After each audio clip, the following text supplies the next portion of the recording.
Hello everyone, and welcome to my General Hospital official channel. I hope everyone is having a wonderful day. Before we begin, please hit the subscribe button and give this video a thumbs up.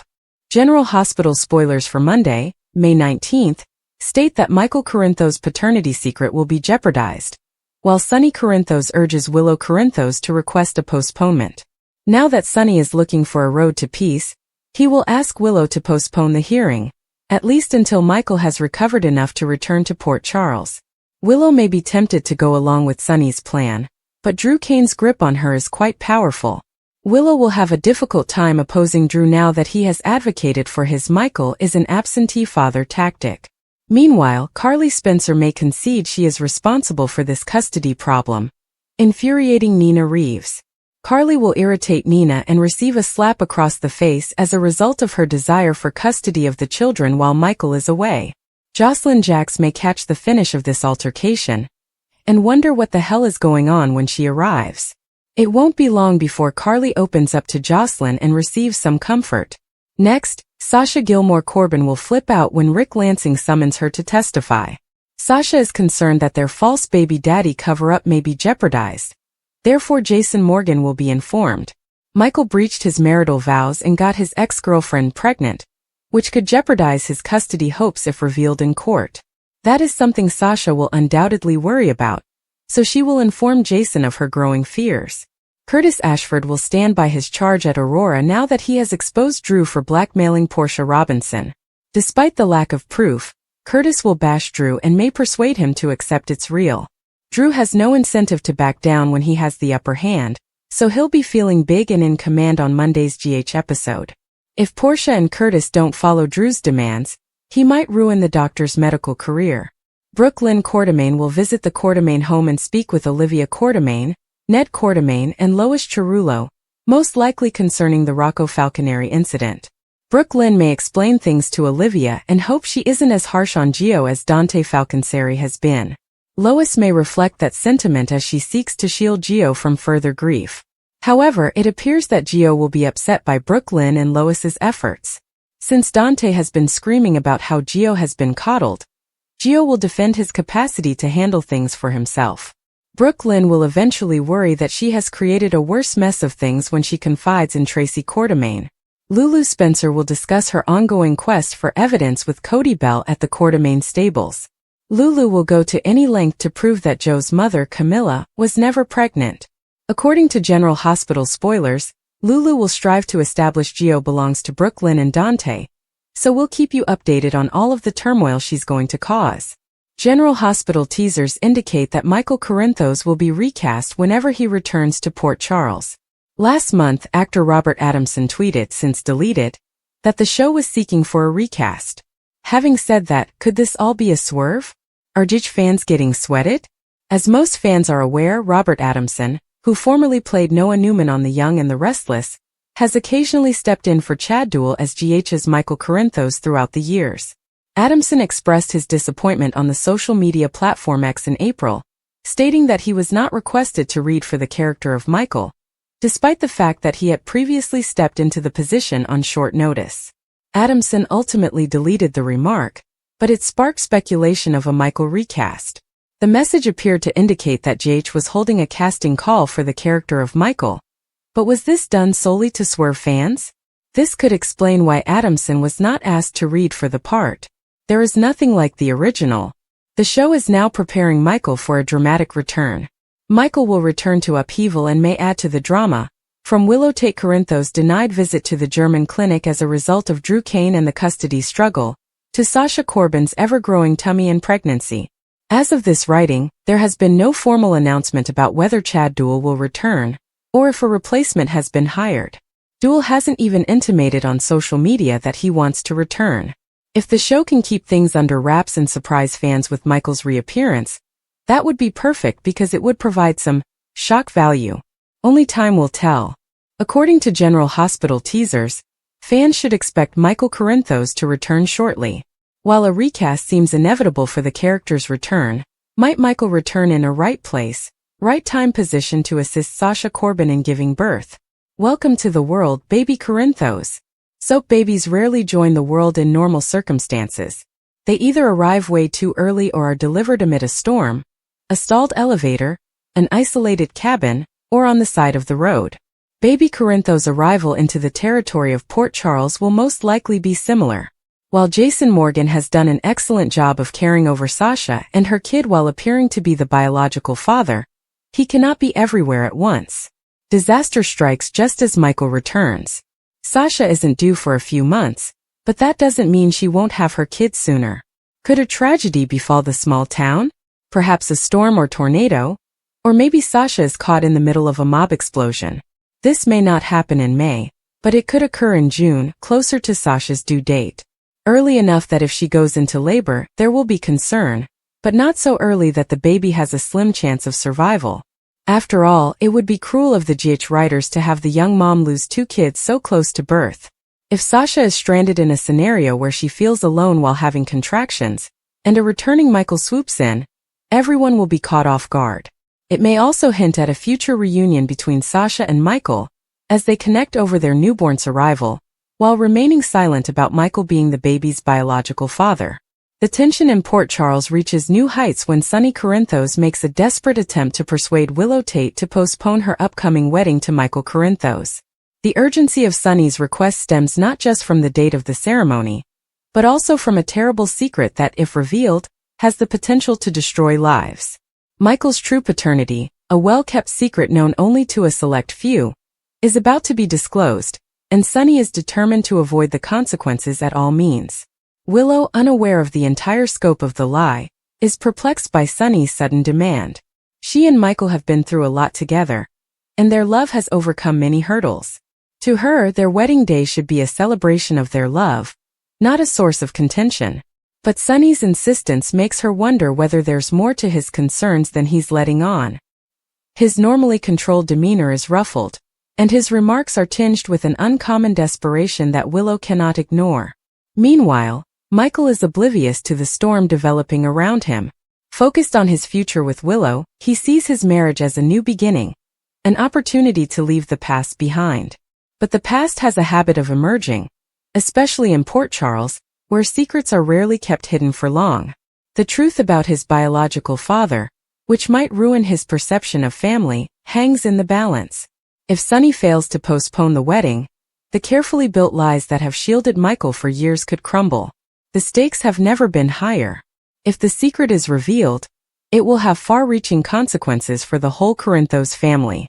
Carly, Jax, and even Nina Reeves, who has her own complicated relationship with the truth, could be drawn into the chaos. Sonny understands that once the truth is revealed, it is irreversible. The damage will be irrevocable, and Michael's relationships may never heal. As the wedding day approaches, Sonny's activities get increasingly frenzied. He tugs every rope, asks for every favor, and even contemplates desperate measures to keep the facts concealed.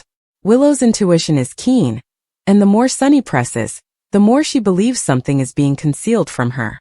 Trust is fragile, and if she discovers that Michael, or worse Sonny, has been holding such a big secret from her, the basis of her love may disintegrate before the vows are even exchanged. In Port Charles, where loyalty is everything and betrayal cuts deep, the consequences of this revelation could affect people's lives forever. Will Sonny be able to delay the wedding long enough to control the narrative? Or will the truth emerge, forcing Michael to confront a reality he never expected? One thing is certain, nothing will remain the same after the dust settles. Soap operas live on drama, surprising twists, and emotional reunions, and few things captivate viewers more than a beloved character's shocking comeback. One potential storyline that has fans excited is Michael's dramatic return, a character whose absence has left a gap in the lives of everyone around him, particularly Sasha, the woman he loved.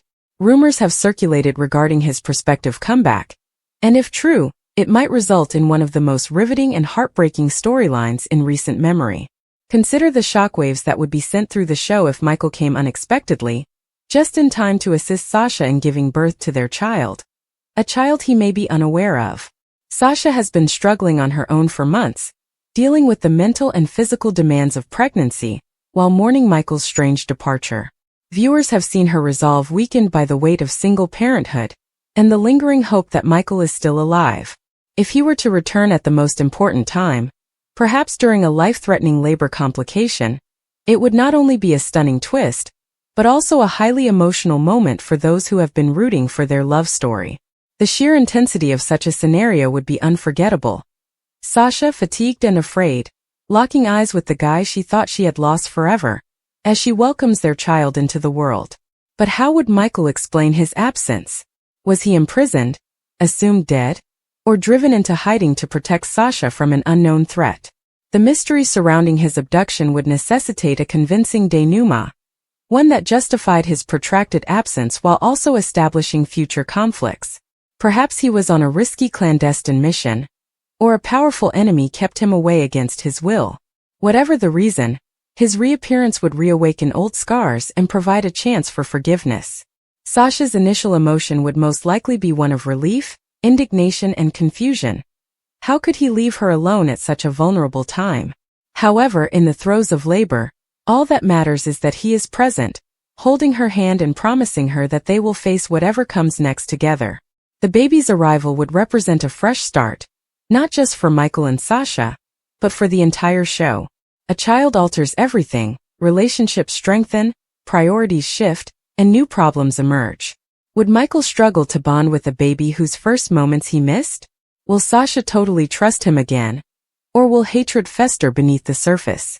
What about the external threats that may have pushed them apart in the first place? If danger persists, Michael's homecoming could endanger his family once more, setting the scenario for high-stakes drama. Beyond the initial emotional impact, this plot could go into topics such as forgiveness, second chances, and love's resilience. Michael's trek back to Sasha would have to be more than simply physical. It would also have to be an emotional reckoning. He would have to prove himself worthy of her trust, not just by great gestures, but also through the modest, everyday acts of dedication that heal shattered relationships. Meanwhile, Sasha's character would struggle to reconcile her love for Michael with the legitimate hurt she feels. Can she genuinely move on? Or will the past always follow them? Michael's homecoming would have a significant impact on the supporting characters as well. Friends and family who mourned him would have to deal with their own emotions of betrayal or joy. Some may welcome him back with wide arms, while others may question his motivations, fearing that his return isn't as pure as it appears. Rivalries may rekindle, alliances may shift, and long-buried truths may resurface, all adding layers of complexity to the basic plot. From a production sense, this twist would be a ratings boon. The build-up to Michael's return, the explosive moment when he reappears, and the fallout that follows would keep people hooked to their televisions. Social media would erupt with speculations and reactions, making the show a trending subject for several weeks. And if performed correctly, this storyline has the potential to reshape Michael and Sasha's legacy, solidifying them as one of the most legendary couples in show history. Finally, Michael's unexpected return, especially if it involves assisting Sasha in giving birth to their child, has all the makings of a classic soap opera masterpiece. It's dramatic, emotional, and full of possibilities for future storytelling. Whether through heart-stopping action, poignant reunions, or quiet moments of restoring trust, this subplot would remind viewers why they fell in love with these individuals in the first place. After all, in the soap opera world, love never completely dies. It simply waits for the right moment to make a big re-entrance. According to General Hospital teasers, Giovanni Gio Palmieri may scream 5 terrible words that crush Brooke Lynn Quartermain's heart following the upcoming mother-son bombshell. Brooke Lynn has recognized she is living with a significant void in her life. Although Brooke Lynn kept the adoption a secret for years, she is now experiencing all of the tough emotions associated with giving up her kid. Brooke Lynn urgently wants to meet and get to know her kid, but it has already occurred. Gio is Brooke Lynn's son, so when she discovers the truth, she will instantly love him even more. However, GH spoilers hint that things will become considerably more hard for Gio, who cherished his now-deceased adoptive mother. Gio grew up believing Camilla was his biological mother, so he is unprepared for the surprise that is about to unfold. Joe's entire life is about to come crashing down like never before. Joe's memories of Camilla is all he has left, therefore it will be difficult to see it tainted as a result of her falsehoods. Joe's initial reaction to Brooke Lynn could be one of rejection as a result. It doesn't help that there has been so much friction between Gio and Dante Falconeri recently. Joe's thoughts about his biological parents are going to be a turmoil, so Brooklyn may not have the mother-son bond she hopes for right away. Instead, Gio may cling to Camilla's memories while pushing Brooklyn away. That gets us to the 5 angry words Gio may say to Brooklyn following the big reveal. I don't want another mom. Gio may argue that he already had a terrific one and blame Lois Cerullo for forcing Camilla to keep the secret. Given the circumstances, Gio will find it easy to hold Lois and even Gloria Cerullo responsible.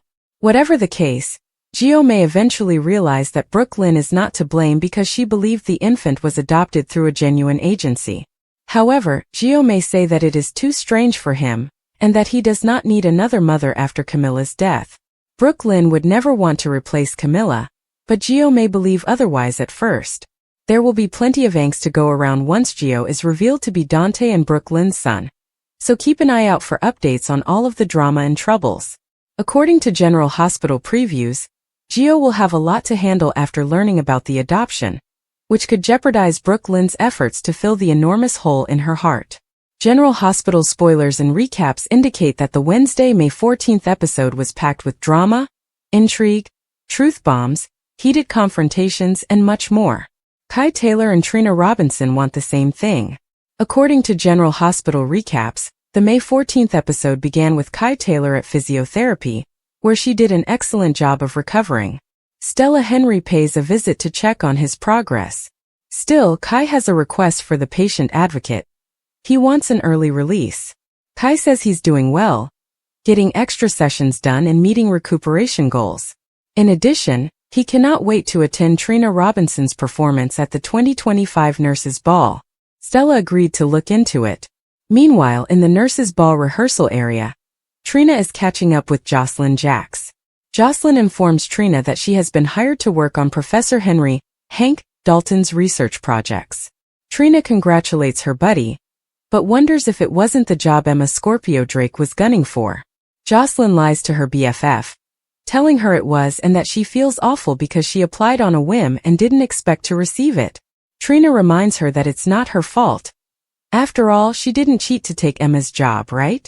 Jocelyn tries to mask her apprehension when Trina asks why she would want to take a subject like environmental science, to which Jocelyn responds that her trip to Easter Island impacted her outlook on many things. Well, she's not lying down. The conversation shifts to Trina's decision not to attend the 2025 Nurses' Ball after-party, since she wants to see Kai right away. He's had a difficult time since his football accident and surgeries, and she wants to be there for him. Joss completely understands. Back with Kai, he is still in his physiotherapy session when Stella returns with dreadful news. He begged Kai's doctor for an early release, but he rejected because his patient still required supervision. Still, Kai remained tenacious, emphasizing that he might not be released today, but anything is possible on the day of the Nurses' Ball, right? Carly Spencer strategizes with Jason Morgan. Jason Morgan pays Carly Spencer a visit. The two make some small chat when Diane Miller storms in, claiming they have an issue. If fans recall, Carly requested that Diane schedule a child custody court on Michael Corinthos' behalf. The plan was to catch Willow take Corinthos off guard and book something so Michael could get his children back when he returned.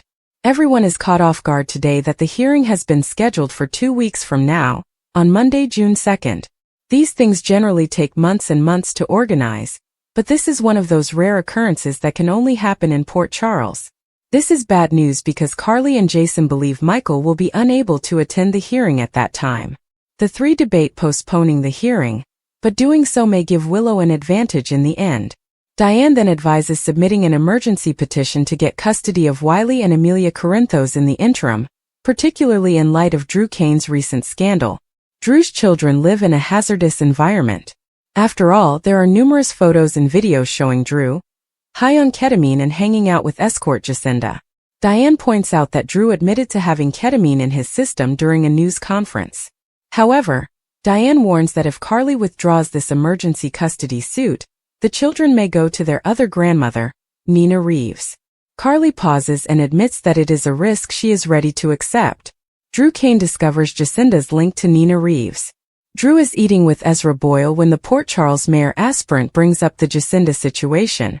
Drew says he was set up, But Ezra claims he knows Jacinda well and she has never left town before. Drew once again claims he had nothing to do with her fast departure from town, which is why he believes she was hired to set him up. Drew wonders if Ezra knows Jacinda, and if he has seen her hanging out with anyone unusual recently. Ezra claims that he saw his buddy talking to Willow's mother, Nina. Lucky Spencer, Lulu Spencer, and Laura Collins gather for a supper to catch up. The trio discusses Rocco Falconeri's alcohol poisoning and Lucky's care of Elizabeth Baldwin. Everyone is relieved that both people are safe and healing. They complete their supper, and Lucky needs to return to Elizabeth, leaving only Lulu and Laura. Of course, Ezra interrupts the two ladies and begins talking trash about Laura's relationship with Sonny Corinthos and her grandson's underage drinking incident. This irritates both Lulu and Laura, resulting in a shouting confrontation between the three of them, which culminates with Laura throwing a glass of water in Ezra's face. Laura and Lulu laugh about it afterwards, but Laura will probably face some consequences for her unprofessionalism. Rick Lansing slips up. Rick Lansing pays Liz a visit at her house to see how she is doing. Elizabeth is startled when he shows off his new Porsche. After all, the two were involved in an accident. This is when she has a flashback to the vehicle accident, and Rick notices the brakes aren't working. She questions Rick about the memory and brakes, but he responds by saying they slipped on black ice. Rick leaves and Lucky reappears shortly after. Liz updates him on Rick and his new Porsche. She goes on to tell Lucky how she remembered something about the brakes while Rick was here, and he told her they had slipped on black ice. Lucky becomes concerned as he softly asks Liz for further information. This is when the nurse tells him that Rick was able to retrieve the Porsche because his car had been confiscated by the insurance company. This is noteworthy because Lucky traveled to the city the night of the accident to cover for Christina Corinthos Davis, and the man behind the counter informed him that the car had been wrecked. Damian Spinelli scores a win. Damian Spinelli enters at Alexis Davis's office, where he discusses the vehicle crash. She wants to hire him for a job that may save Christina's life. Spinelli is eager to assist. After all, Samantha Sam McCall and he were quite close, and he would want to support her mother in any way. Essentially, Alexis wants him to discover out what happened to Rick's car following his recent collision. Spinelli asks why, and Alexis says she doesn't want to get into it. After scanning the internet, Spinelli discovers evidence that the car was destroyed, but after further investigation, he discovers that the vehicle was relocated by a plow into a storage container owned by none other than Ava Jerome. Across town, Dante Falconeri has a conversation with Christina, who tells him how her mother considered having her committed. She wonders if she can ever forgive and trust her, but after talking it over with her brother, she concludes that Sam would have wanted the three remaining Davis girls to stick together, especially for Danny Morgan and Scout Quartermain's sake. The conversation shifts to how Christina was there for Molly Lansing Davis on the night of Rick's accident. Christina couldn't believe Rick's car was totaled. It's a miracle he and Elizabeth survived. Dante asks his sister how she knew about Rick's car damage. Christina looks like a deer caught in headlights. Willow Corinthos custody plans. Nina stops at Drew's residence to see Willow. She decides to back her daughter's endeavor to stand by her guy, and expresses confidence in Willow's decision to stay with Drew. Willow is then served with the divorce hearing papers, and she learns that the court date has been set for June 2nd. Frantic, she contacts Drew, who arrives soon. Willow is panicking out because of the short timeline. Drew's lawyer, Martin Gray, is out of town, so she phones Rick for assistance. Rick arrives on the scene and after hearing the Coles notes about Willow's custody situation, offers to assist. He believes she can gain complete custody of Wiley and Amelia. Drew suggests the ideal technique for Rick to implement: make Michael appear to be an absentee father. Wednesday, May 14, 2024. Drew believes Michael could have selected a hospital closer to home for his recuperation, but instead chose a center in Germany. Plus, he has yet to see his children, and their only video chats are with Carly, Christina, or Monica Quartermain. Rick is confident in their case and eager to move forward. Did you enjoy today's episode? Cody vs. Lulu, Lucky investigates and BLQ's baby search. Today in General Hospital. Prepare for drama, deception, and stunning turns that you cannot miss. General Hospital teasers indicate that a preview clip has been posted for Thursday, May 15, 2025. It sees Cody Bell facing up against Lulu Spencer. Lucky Spencer becomes suspicious. Brooklyn Quartermaine also wants to meet the small kid she abandoned years ago. Brooklyn Quartermaine's decision. First and foremost, Brooklyn makes an admission to Harrison Chase. BLQ confesses she would love to meet her son. Of course, Brooklyn does not want to disrupt his life or cause any sorrow. At the same moment, BLQ's heart is void. Nobody realizes that BLQ's son lives under the same roof as her. Lucky Spencer investigates. After speaking with Elizabeth Liz Baldwin, Lucky becomes skeptical. Lucky is convinced Rick Lansing is lying about the black ice, since he assisted Christina Corinthos Davis in concealing the disaster. In fact, Liz recalls Rick saying his brakes weren't working just before the collision. Christina Corinthos Davis consequences. So Lucky will want to know why Rick is lying. Speaking of Rick, he appears and asks Alexis Davis why she is so hurried. Alexis did manage to enlist Damian Spinelli's assistance in locating the destroyed automobile. Then Rick receives an offer. So it sounds like Ava Jerome's get-rich-quick scheme may be exposed soon. Unfortunately, Christina may face actual consequences for the first time in her life. On Thursday, May 15, 2025, Gio and Sonny Corinthos share a heartfelt conversation, according to General Hospital spoilers. Meanwhile, Lulu has a request for Cody. Cody, on the other hand, is savvy enough to stay out of it. Cody, Dante Falconeri's good and longtime friend, may not want to be involved in any baby-related activities. Cody may argue that this is already messy enough. Lulu may justify Cody's assistance, but the situation is already convoluted and will endanger many people. Also, Lucas Jones speaks with Liz. So I'm wondering if Liz will open up to the surgeon. Could Lucas get entangled in the Rick/Ava mess? Friends and relatives gave support, but their well-intentioned advice frequently felt empty. You'll bounce back, they murmured, or everything happens for a reason. But Nina wasn't looking for cliches. She was looking for something deeper, a means to reconnect with herself in a world that felt unfamiliar. Then by chance or maybe fate, she came across an old journal. Flipping over its pages, she discovered entries from years ago, filled with visions she'd forgotten. Among them was a brief reference of a passion she had abandoned in favor of practicality, painting.